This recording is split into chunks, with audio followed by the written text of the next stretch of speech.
September 4th, 1996, Radio City Music Hall. 13 million people tuned in live on MTV, waiting for what was supposed to be a legendary reunion. Backstage, Eddie Van Halen stood gripping his guitar, thinking this moment would finally patch up years of chaos between him and David Lee Roth. But in just 7 minutes, Roth would drop 4 sentences that would crush Eddie's pride in front of the entire world. That night would kill any hope of peace between them and mark one of the most humiliating moments ever seen in rock history. The MTV Video Music Awards stage was about to turn into a battlefield, and Eddie Van Halen was the one about to be taken down. The twist? It was painfully poetic. This was the same guy who had redefined rock guitar, creating that iconic brown sound that guitarists still chase today. Eddie had built the legendary Frankenstrat from scratch, a guitar so iconic it became more recognizable than most band logos. He recorded Eruption in one flawless take, tore through the Beat It solo that merged pop and metal, and somehow survived addictions that nearly ended him. Twice. But none of that mattered now, because under those buzzing fluorescent lights backstage, Eddie was about to face a lesson that would haunt him forever. Your worst enemy isn't the one who fights you behind closed doors. It's the one who smiles beside you while tearing you down in front of millions. And David Lee Roth, he had been quietly building up to this for over a decade. Maybe not on purpose, but the resentment had been simmering ever since 1985 when he left Van Halen, convinced he was the real star, the voice, the reason crowds lost their minds every night. Fast forward 11 years, Roth's solo career had already hit its ceiling, while Van Halen, now with Sammy Hagar, kept selling out stadiums. Roth's pride couldn't take it anymore, and MTV was about to hand him the perfect stage for revenge, disguised as a reunion. What people don't realize about these televised reunions is that they're not warm and fuzzy. They're controlled explosions. MTV knew exactly what they were stirring up. They reached out to Eddie and Alex Van Halen separately from Roth, hyping it as this historic moment for the MTV generation, a chance to remind everyone of the raw energy that made Van Halen legendary back in 1984. Eddie hesitated. He knew his history with Roth, pure chaos. Their partnership had been built on talent and tension, ego and explosion. Recording with Roth back in the day was like going to war. Every creative disagreement felt personal. Every session turned into a standoff. But MTV's pitch was persuasive. They told Eddie that millions of fans still adored that original lineup, that this reunion could rewrite history, maybe even prove that time had finally healed the wounds. Eddie finally said yes, but only under strict conditions. This would be simple. No drama, no speeches, just music. They'd rehearse a little, play 2 classic songs, and remind the world why Van Halen changed the game. But Roth? Oh, Roth had his own script. He didn't want harmony. He wanted fireworks. There'd be no rehearsals, only chaos. A live public showdown dressed up as a reunion. That first warning sign came 3 days before the VMAs. Eddie and Alex showed up on time at a Manhattan studio, ready to run through the set. They waited and waited. 40 minutes went by. No Roth. When they finally called him, Roth brushed it off, claiming scheduling conflicts.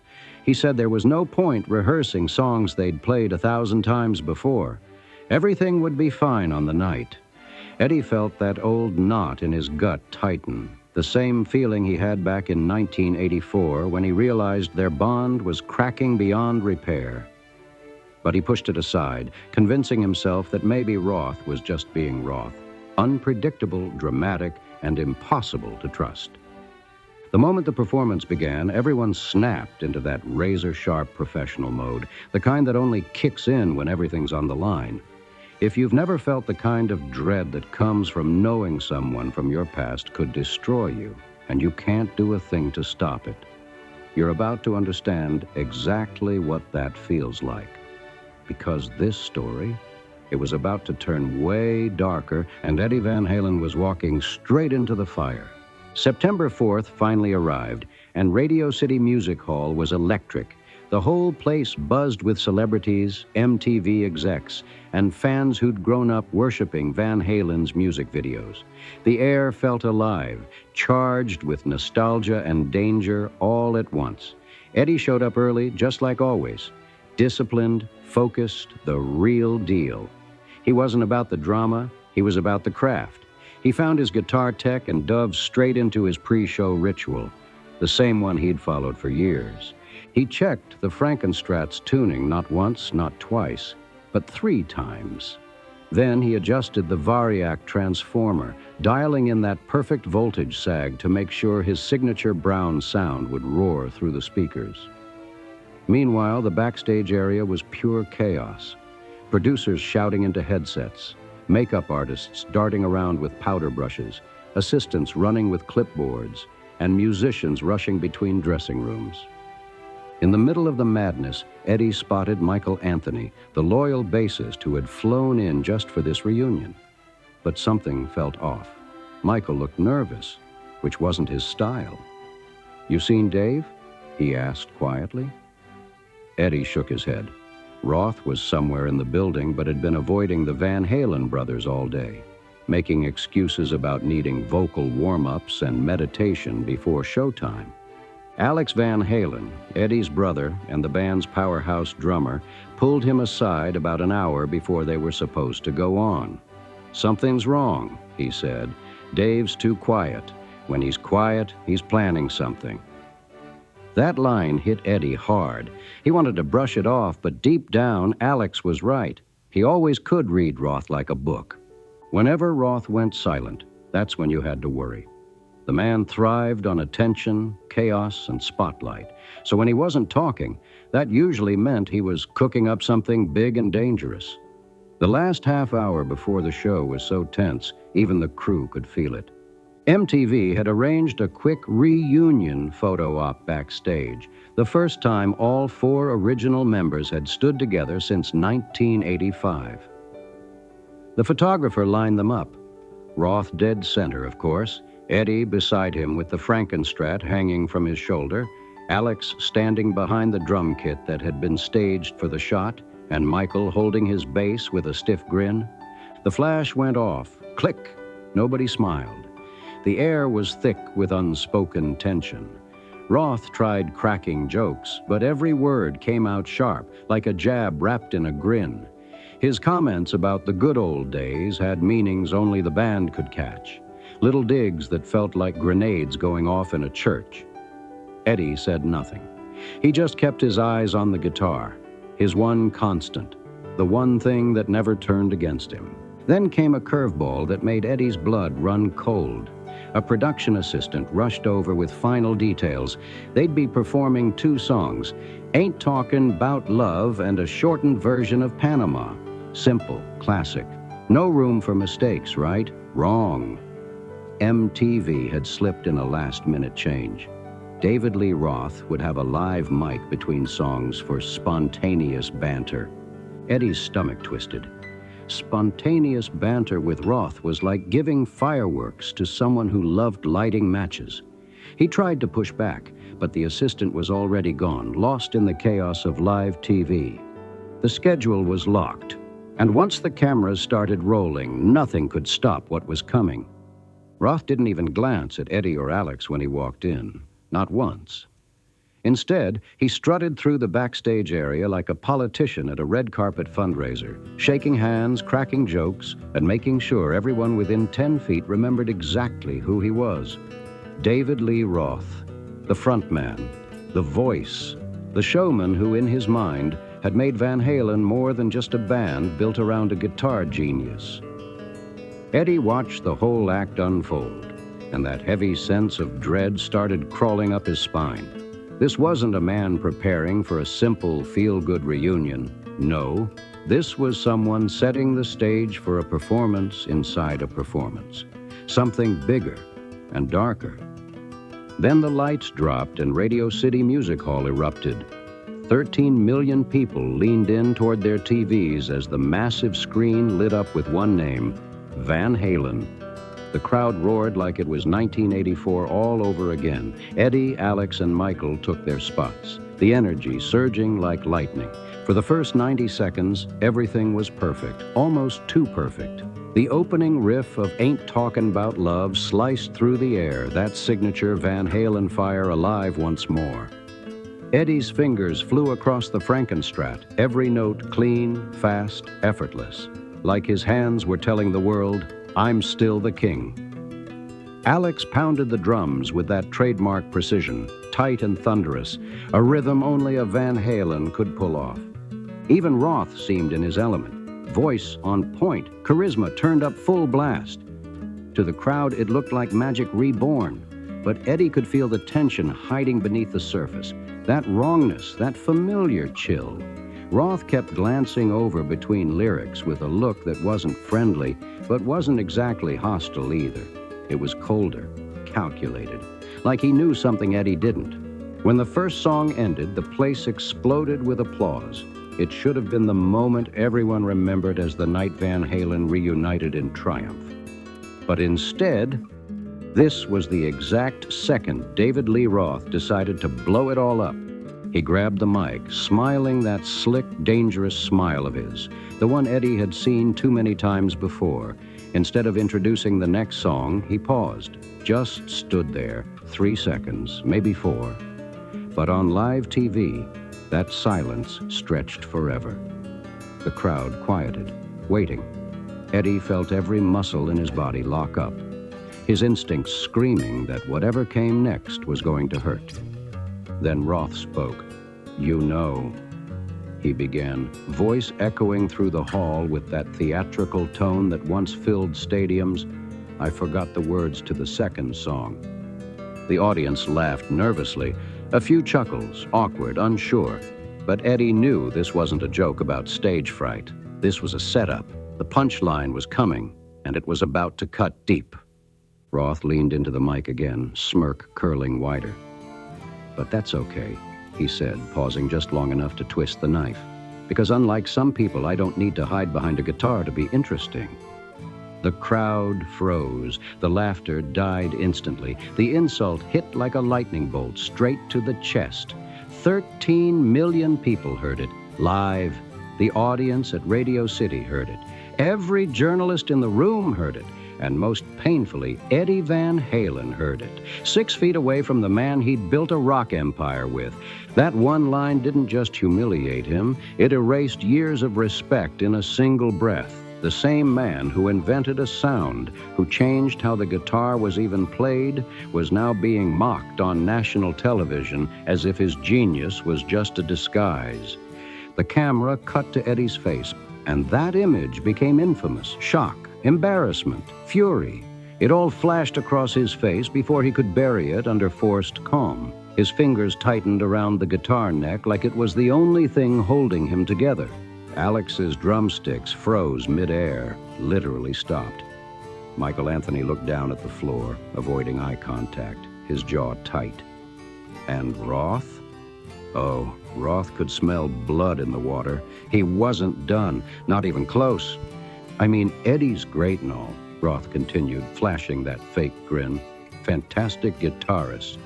The words sounded like a compliment, but everyone in the room, everyone, knew it was just another blade dressed up as a pat on the back. The humiliation had begun, and the worst was still coming. Really virtuoso stuff, Roth said, voice dripping with that fake charm that barely hid the venom underneath. Then he twisted the knife deeper. But you ever notice how he never talks, never does interviews? Always lets the guitar do the talking.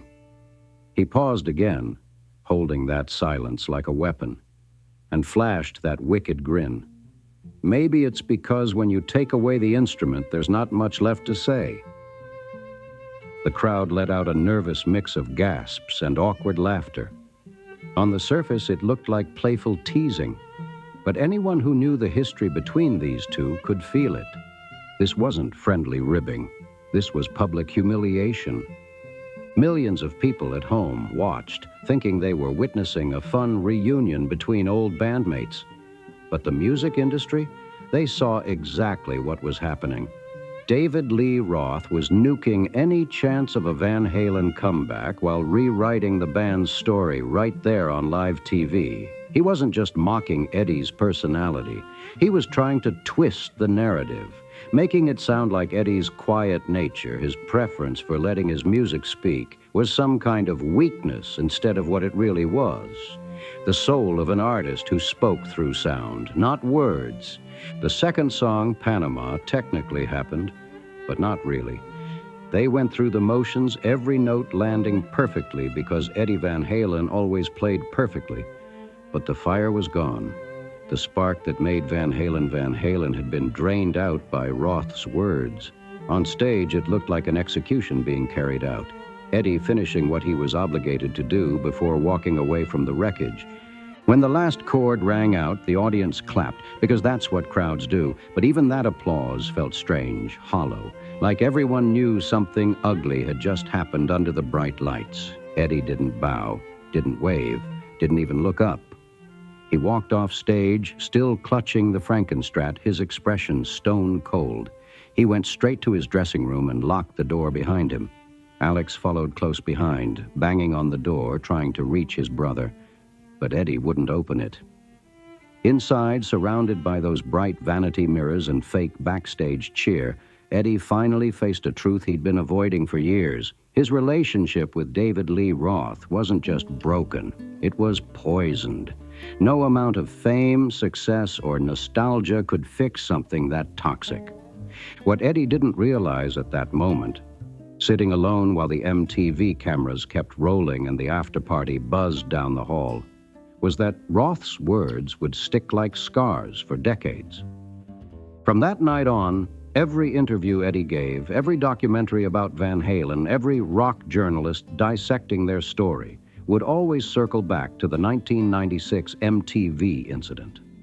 Those 4 sentences became rock history, analyzed like crime scene evidence. Critics debated endlessly, was Roth's jab premeditated or just cruel spontaneity? Either way, the damage was permanent.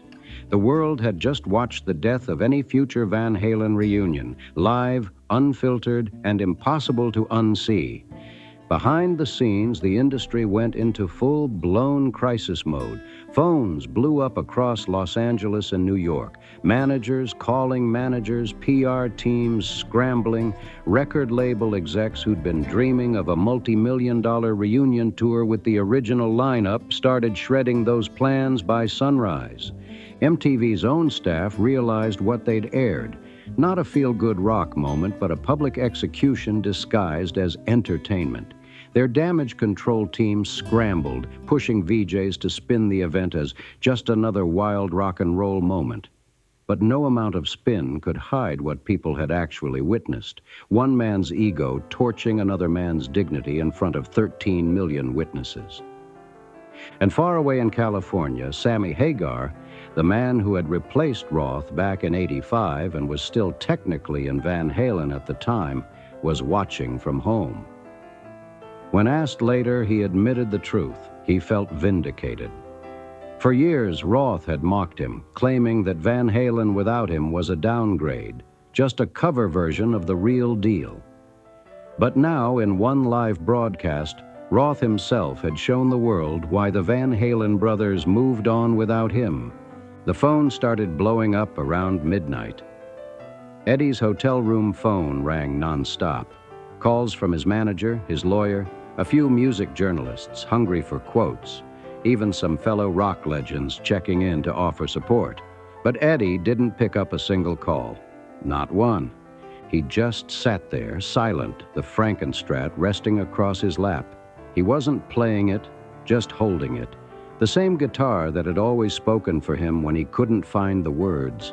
But now, even that comfort felt fragile. Words were failing him. And for the first time in a long time, the music couldn't save him either. How do you even explain something like that?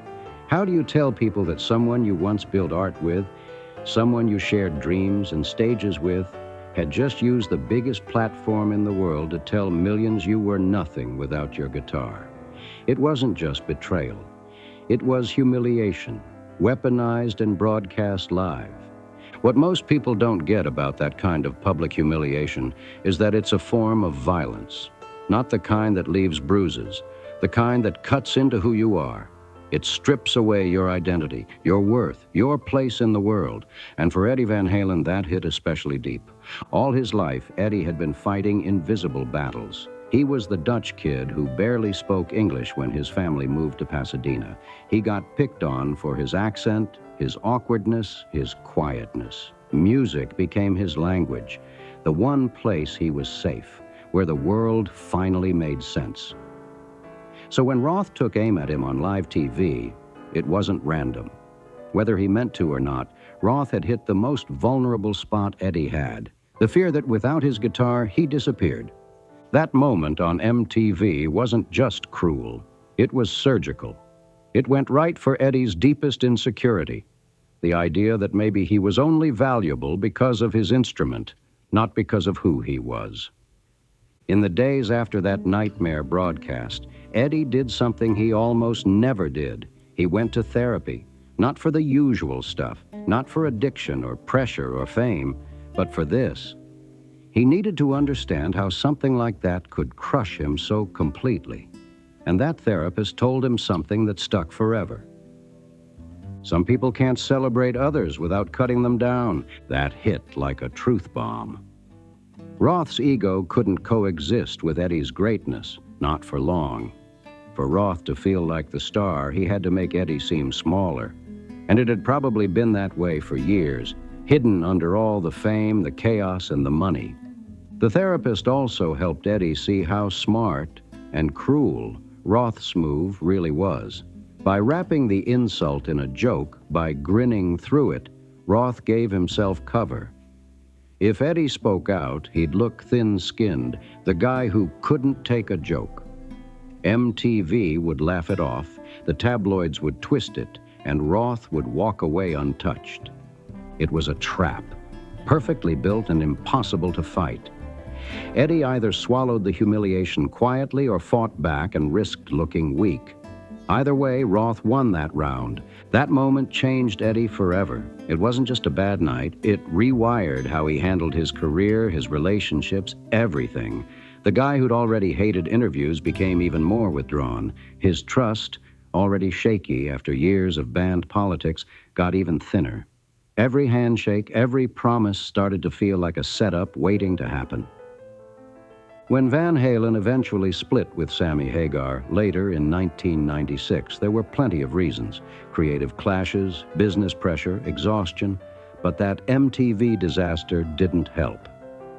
It deepened the cracks that were already there, making it harder for Eddie to believe in any collaboration again. He started spending more time in his home studio, the now famous 5150 compound, his personal fortress. There, Eddie controlled everything, the gear, the sound, the vibe. No producers whispering behind his back, no cameras waiting to catch him off guard, no fake smiles hiding daggers, just Eddie, his guitar, and the music, the only truth he trusted anymore. That isolation wasn't just about safety, it was about survival. He'd seen what public exposure could do. How easily your reputation could be shredded in a few seconds of live TV. And maybe that's the real tragedy of it all. Because what Eddie and Roth had built together back in the late 70s and early 80s was something bigger than both of them.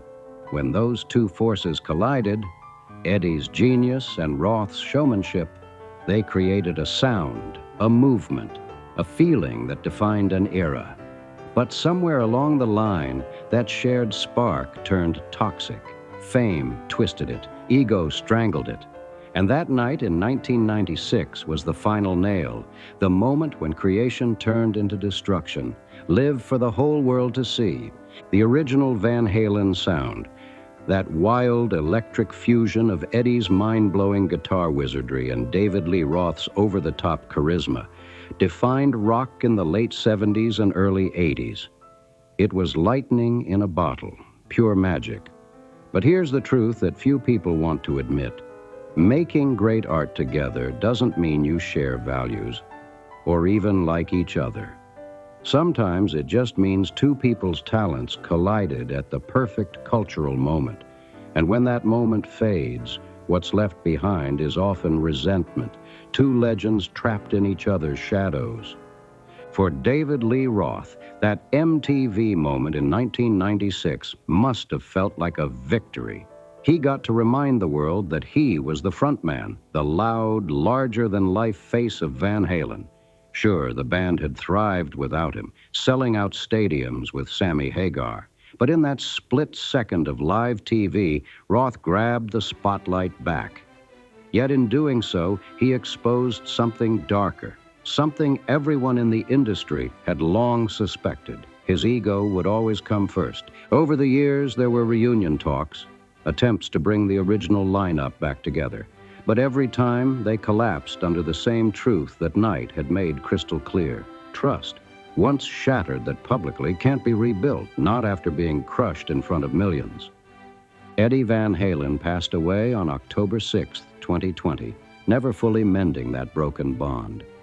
Yes, there were professional reunions, polished, lawyer-managed tours where every handshake was choreographed, every word pre-approved, all designed to avoid another meltdown. But the heart wasn't there anymore. The spark that once fueled eruption in Panama had been poisoned long ago by ego, pride, and pain. Because that night at Radio City Music Hall wasn't just a feud, it was a tragedy of creative partnership. It showed the dark side of brilliance, how the same traits that make someone magnetic on stage can make them destructive behind the scenes. Confidence can curdle into arrogance. Charisma can morph into manipulation. And the hunger to be the star can make someone willing to burn anyone standing next to them. Eddie learned that lesson the hardest way imaginable. Live unedited and watched by 13 million people. Yet through it all, he never lost his composure. Even while taking that hit in front of the world, he stood tall, the same quiet, disciplined artist he'd always been. And here's the poetic part. While Roth's words faded into rock gossip history, Eddie's sound outlived everything. The brown sound he invented, that warm, explosive tone, became legendary. His tapping technique, his Frankenstrat guitar, his raw, stripped-down engineering tricks that created that voltage sag magic, those became the DNA of modern guitar. Roth might have mocked him for hiding behind his guitar, but history told the real story. Eddie Van Halen wasn't hiding. He was speaking through 6 strings, amps, and innovation. He didn't need a mic or flashy words. His music said it all, louder and truer than any insult ever could. In the end, Eddie's legacy stood taller than the drama, louder than the pain, and longer than that one cruel night. Because the sound he created didn't just echo, it changed music forever. So if you're still here, hit that like, comment, and subscribe, because stories like this one remind us that behind every legend, there's struggle, ego, and genius colliding. Thanks for watching, and see you in the next video.